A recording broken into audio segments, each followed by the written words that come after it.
ഒരാൾ സുബ്ഹാനല്ലാഹി വബിഹംദിഹി ചൊന്ന യൗമൽ ഈദ് പെരുന്നാൾ ദിവസം എത്ര വട്ടം? സലാസമിയത്ത മറ, 300 വട്ടം. ഒരാൾ പെരുന്നാൾ ദിവസം എപ്പോഴും ആവും, പെരുന്നാൾ ദിവസം 300 വട്ടം സുബ്ഹാനല്ലാഹി വബിഹംദിഹി ചൊന്നെങ്കിൽ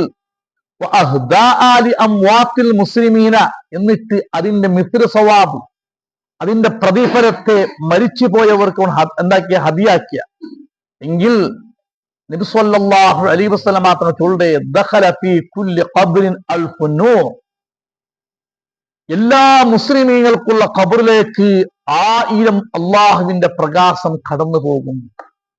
അവന്റെ കുടുംബത്തിൽ മരിച്ചുപോയ ചെന്നതല്ല, ലോകത്ത് മുസ്ലിമീങ്ങൾ ആരെല്ലാം മരിച്ചിട്ട് ഖബറിൽ ഉള്ളാറ്, അങ്ങനെ ഖബറിലേക്ക് 1000 പ്രകാശം എന്താക്കും, കടന്നു പോകും. ഇനി ചൊന്ന വ്യക്തി എപ്പ മരിച്ചിട്ട് മരിച്ചെങ്കിൽ അവന്റെ ഖബറിലേക്കും 1000 പ്രകാശത്തെ അള്ളാഹു കടത്തും. പണിയെടുക്കേണ്ടത് സുബ്ഹാനല്ലാഹ്.